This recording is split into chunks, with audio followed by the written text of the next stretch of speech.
আসসালামু আলাইকুম আমার প্রিয় আপু ভাইয়েরা, আশা করি আপনারা সবাই অনেক অনেক ভালো আছেন। আমি আলহামদুলিল্লাহ ভালো আছি। আর আজকে এই যে দেখেন, আমি আবারও কতগুলা ছিম তুলেছি। আর আজকে কিন্তু আমি শুধু সবুজ রঙের ছিম উঠাবো, আর অন্য কোনো রঙের ছিম উঠাই নাই। মানে এই ছিমগুলি আজকে তুলি নাই, কেন যেন মনে হলো আজকে এক রঙের ছিম উঠাই আর অন্য দিন আরেক রঙের উঠাবো। আর মাশাআল্লাহ আমার ছাদ বাগানে এত পরিমাণে ছিম হয়েছে, আপনারা না দেখলে এটা বিশ্বাস করবেন না। তো হচ্ছে আমার ছাদ বাগানের গাছটি, ছিম গাছগুলি দেখতে হলে অবশ্যই আমার সাথে থাকেন। আর এক আপু কমেন্ট করেছিল, আপু তুমি কিভাবে যত্ন নাও, এত ছিম হয়েছে। তো সেই আপুর জন্যেই মূলত হচ্ছে ভিডিওটা শেয়ার করা, যে আমি কিভাবে আমার ছাদ বাগানের ছিম গাছের যত্ন নিয়েছি সেটা আপনাদের সাথে বলবো।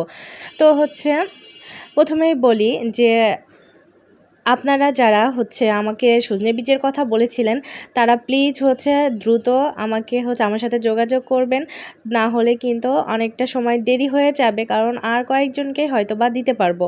তো যারা আমার সজনে বীজটা নিতে চান, তারা 2-1 দিনের আগের যে ভিডিওটা আছে সজনের বীজ সম্পর্ক নিয়ে, সেই ভিডিওটা দেখে নিতে পারেন। ওইখানে কিন্তু আমি ফোন নাম্বার দিয়ে রেখেছি, ওটার সাথে যোগাযোগ করে সজনে বীজ নিতে পারেন।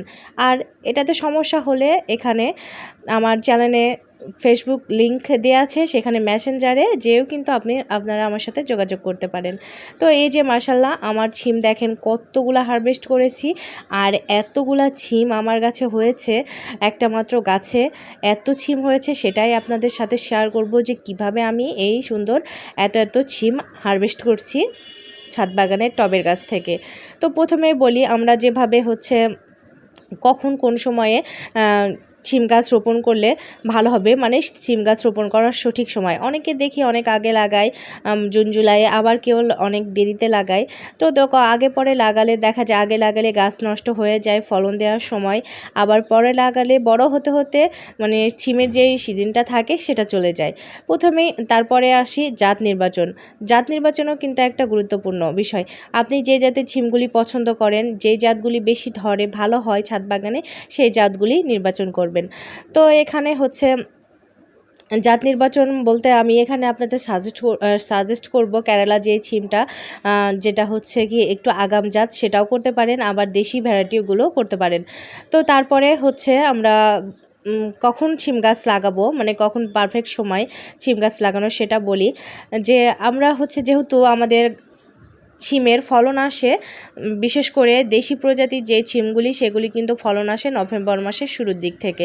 সেজন্য আমরা সেপ্টেম্বর মাঝের মাঝামাঝি থেকে সেপ্টেম্বর মাসে কিন্তু যদি আমরা ছিম গাছ লাগাই তাহলে কিন্তু ভালো ফলন হবে। তবে অক্টোবর মাসের শুরুর দিক পর্যন্তও লাগানো যায়, এরপরে লাগালে একটু দেরি হয়ে যাবে, কারণ নভেম্বরের শুরুতেই আমাদের কাছে ফল চলে আসে। এই বিষয়টা একটু খেয়াল রাখতে হবে। আর যেগুলি আগাম জাত কেরালা, সেটা কিন্তু দেখা যায় যে আগে লাগিয়ে রাখলে গাছ নষ্ট হয়ে যায়, ফুল হয় ফল হয় না। বিশেষ করে আমি কেরালাটা চাষ করি, কেরালাটার কথা বলছি। ফুল আসে কিন্তু ফল হয় না, হলেও 2-1টা হয়, এতে করে গাছের যে স্বাস্থ্যটা থাকে এটা নষ্ট হয়ে যায়। এটাও আমি দেখা যায় যে সেপ্টেম্বর অক্টোবরেই লাগাই, এতে করে সাথেই ফল আসে। মানে কেরালাতে 40 দিনের ভিতরেই কিন্তু ফুল ফল চলে আসে, এর জন্য এত সমস্যা হয় না। তবে আপনারা দেশি যে ভ্যারাইটিগুলি আছে এগুলি সেপ্টেম্বর মাসেই লাগানোর চেষ্টা করবেন, তাহলে কিন্তু সেপ্টেম্বর আর অক্টোবরে এই 2 মাসে 1.5-2 মাসে কিন্তু খুব ভালো মতো গাছ বড় হয়ে যাবে।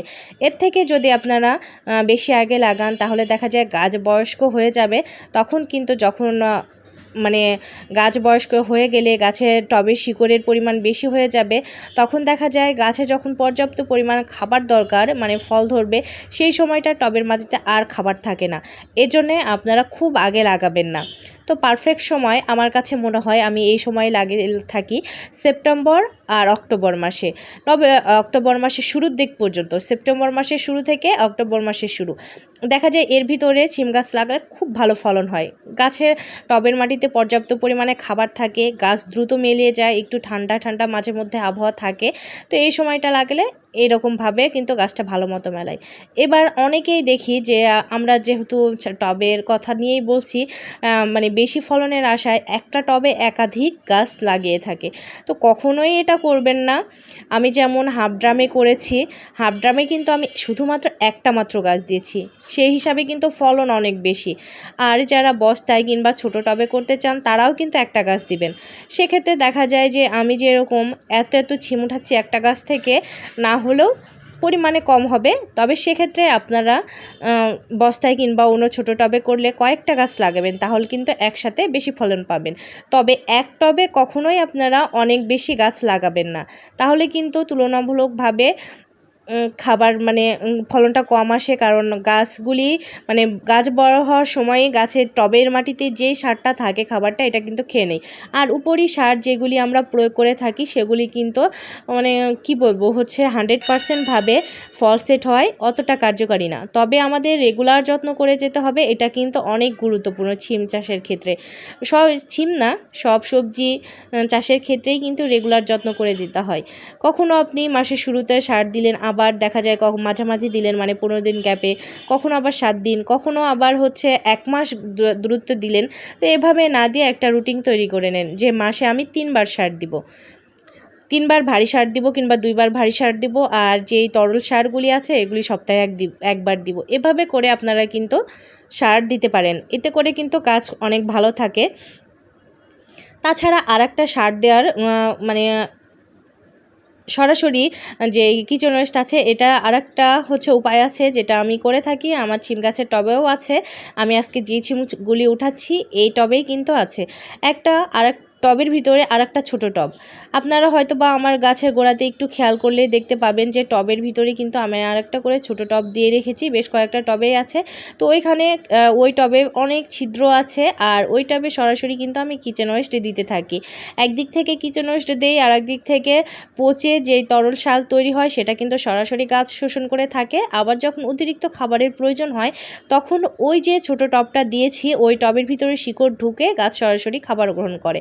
এখন অনেকেই বলতে পারেন যে গাছ নষ্ট হয়ে যাবে, তো আমি তাদের সাজেস্ট করব আপনারা বড় টবে এই ধরনের করবেন। আর হচ্ছে অবশ্যই সবজি গাছের জন্য, কারণ সবজি গাছের শিকড় কিন্তু অনেক দ্রুত ছড়ায় ফল গাছের তুলনায়। ফল গাছ হচ্ছে অনেক কম শিকড় হয়, এর জন্য গাছ মারাও যেতে পারে। তো আপনারা সবজি গাছের ক্ষেত্রে এটা করতে পারেন। আর ছোট ছোট যারা পাত্রে সবজি গাছ করেছেন তারা কিন্তু পলিথিনের ভিতরে সবজির খোসা মানে কিচেন ওয়েস্ট রেখে সেটা কয়েকটা ছিদ্র করে সেটা টবের উপরই ভাগে ফেলে রাখতে পারেন। এতে করে পচে যে সারটা লিকুইডটা বের হবে এটা সরাসরি গাছ নিতে পারবে। তবে হ্যাঁ, গোড়া থেকে অবশ্যই দূরে, গোড়াতে কখনোই রাখবেন না, তাহলে কিন্তু গাছ নষ্ট হয়ে যাবে। এবার আসি ছিমের যেই মারাত্মক একটা সমস্যা, জাপ পোকা।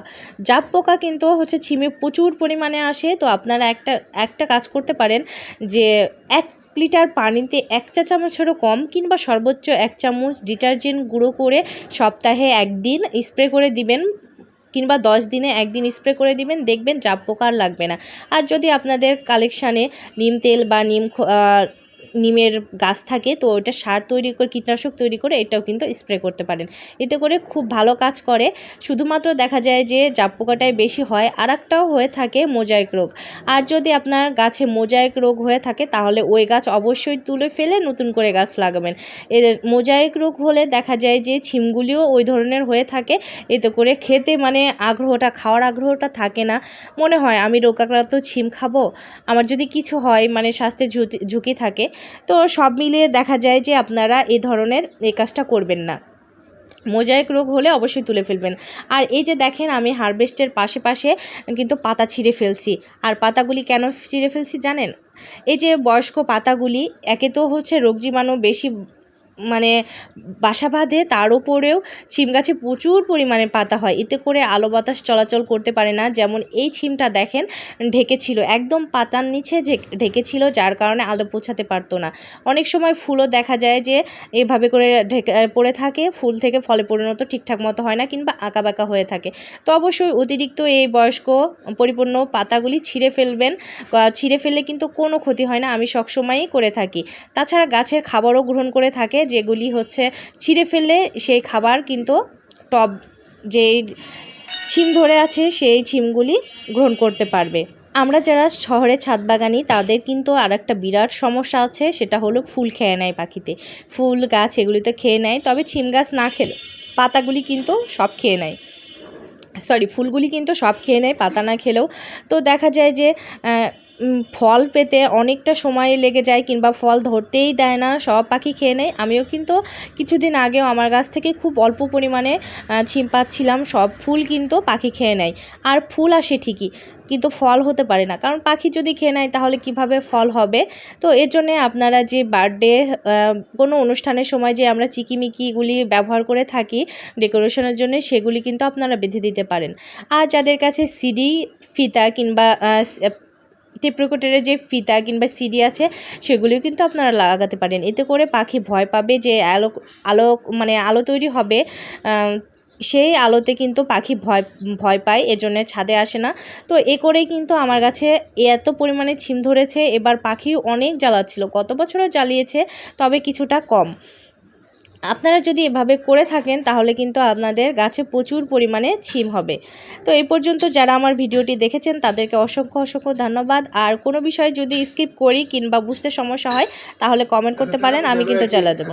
আর হ্যাঁ, আমি কিন্তু মাসে 2 থেকে 3 বার রাসায়নিক সার ব্যবহার করি। সেগুলি হলো ড্যাপ, পটাশ, ইউরিয়া। খুব কম পরিমাণে গাছে প্রয়োগ করে থাকি, আবার কখনো 1বারও হয়, 2বারও হয়ে থাকে।